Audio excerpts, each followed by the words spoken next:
Hello বন্ধুরা, দেখো আজকে আমি হাট করে নিয়ে এলাম। হাটই বলবো, কিন্তু হাটই হতে পারে, বাজারও হতে পারে। বাজার কিন্তু আরও অনেক কিছু থাকে, কিন্তু আমি হাট করে নিয়ে এলাম। আজকে কত সবজি এনেছি দেখো। কিন্তু আজকেই আমি আমার ছোট্ট হেঁসেলের ছোট্ট মেনু সয়াবিন বড়ির ঝোল আর ভাত খেয়েছি। একটু সামান্য ভাজাভুজি করেছিলাম। এত হাট করা সত্ত্বেও কিন্তু আজ আমার রান্না হয়নি, মানে রান্না করার সময়টা হয়নি। হাট করে এলাম, অনেক বেলা হয়ে গেল, ঝোল ভাত খেতে হলো। তো খাবো, এটা 2 দিন 3 দিন ধরে খাবো। তো দেখো আমি কতগুলো নিয়েছি। এখানে আমার আলু পেঁয়াজ আছে। আজকে কিন্তু খুব নতুন আলু নিয়ে এসেছি। 6 কেজি আলু পেঁয়াজ নিয়ে এসেছি, মাঝারি ছোট বড় মিক্স করে আলুটা নিয়েছি, নতুন আলু। পুরোনো আলুটাই ভালো, কিন্তু আজ নতুন পেয়েছি, নতুনটাই দিলাম।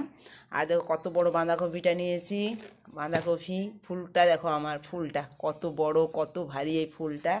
এই ফুল নিয়েছি। একটু ভালো মিষ্টি মিষ্টি কুমড়ো নিয়েছি। আজ একটু কুমড়ো ভেজেছিলাম, দেখে খুব ভালো লাগলো, একটু কুমড়ো ভাজলাম। কিন্তু এই কুমড়োটা নিয়েছি মিষ্টি মিষ্টি কুমড়ো, ভালো টুকটুকে একদম। টমেটো নিয়েছি। টমেটো আমি রান্নাতে খুব কমই খাই, তবে এরা খেতে ভালোবাসে মুড়ি দিয়ে, সেই জন্যে নিয়েছি। আমরা কিন্তু টমেটো মুড়ি খেতে খুব ভালোবাসি, তো সেই জন্যে নিয়েছি। পাকা পাকা একদম টমেটোগুলো নিয়েছি।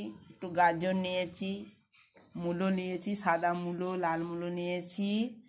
আর একটু বিমসুটি নিয়েছি। বিমসুটি অবশ্যই আপনারাও খাবেন, বিমসুটি কিন্তু খাওয়াটা খুব ভালো। ডালে বা ভাজার সঙ্গে ডিমসুটির তরকারিটা খুব ভালো হয়, খুব প্রোটিন আছে, বাচ্চাদের কিন্তু ভালো। আমি আমার লাতনিটার জন্য বিশেষ করে নিয়েছি গাজর আর এই বিমসুটি, এগুলো দিয়ে ওদের ডাল করে দিই, একটু ডাল খায়। পাতা শিম নিয়েছি, আর দেখুন আজ অল্প ভাজলাম। পাতা শিম খেতে খুব ভালো লাগে, খুব কচি কচি পাতা শিম। শিম নিয়েছি, একটু উচ্ছে নিয়েছি, করলা ভাজা খেতে ভালো লাগে বা খায়। একটা কাগজি নিয়েছিলাম, সেই কাগজিটা একটু এক ছেঁড়া ভাতের সঙ্গে খেয়েছেও। একটাই নিয়েছিলাম কাগজি। আর মটর চিমি নিয়েছি। মটর চিমি আমার নাতনিটা প্রচণ্ড ভালোবাসে মটর চিমি, ও সারাদিন খাচ্ছে মটর চিমি, সেই জন্য মটর চিমি নিয়েছি।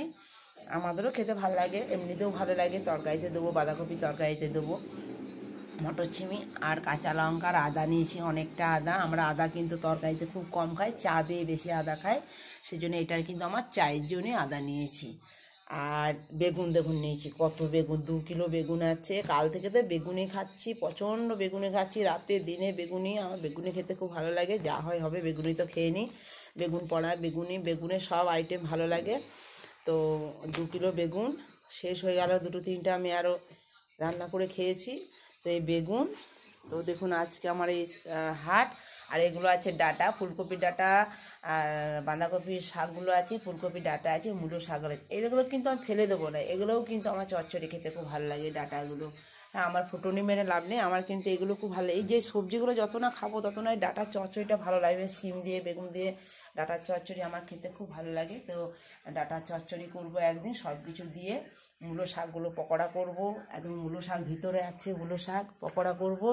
তো এগুলো কিন্তু আমি ফেলে দেবো না, বেছে বেছে দেখবো, যেগুলো নষ্ট হয়ে আছে সেগুলো ফেলে দেবো, বাকিটা কিন্তু আমরা খেয়ে নেবো। হ্যাঁ, রান্না করে চচ্চড়ি পকোড়া করে খেয়ে নেবো, আমার কিন্তু ভালো লাগে। আর একটা কথা, ওই যে বাঁধাকপির প্রথমকার পাতাগুলো থাকে, আর দেখো দেখতে পাচ্ছেন, বাঁধাকপির প্রথমকার পাতাগুলো আর ফুলকপির পাতাগুলো দুটো মিলে, হ্যাঁ, খুব মিহি করে কেটে যদি প্রেশার কুকারে সিদ্ধ করে যদি একটু ভেজে খান গোটা সর্ষে দিয়ে, আরে হেভি লাগে, হেভি দারুণ লাগে। একটু করে দেখবেন, নুন মিষ্টি দেবেন, কাঁচা লঙ্কা দেবেন, খেতে কিন্তু খুব ভালো লাগে। আমার এই বাঁধাকপি আর ফুলকপি শাকগুলো ভাজা খেতে, সেগুলোও একদিন ভাজা খাবো, সব রেখে দেবো যত্ন করে। ঠিক আছে বন্ধুরা, তাহলে আমার এই দেখছেন একটা ছোটোখাটো হাট বা বাজার বলুন, যাই বলুন না কেন, হয়ে গেল। কিন্তু এটা কম টাকার হাট নয়, এটা নাই নাই করে আমার 200 থেকে 300 টাকার হাট। কিন্তু দেখে বোঝাচ্ছেন, আমার ছেলেটা অবাক হয়ে যাচ্ছে, ও মাঝে মাঝে তরকারি নিয়ে আসে কিনে, তবুও অবাক হয়ে গেল। আমরা দেখ 300 টাকার হাট করে এলাম, মনে হচ্ছে কিচ্ছুই আনিনি। হ্যাঁ, ঠিক আছে, তাহলে এখানেই রাখছি আমি। এগুলো কিন্তু বাগিয়ে গুছিয়ে আবার রাখতে হবে।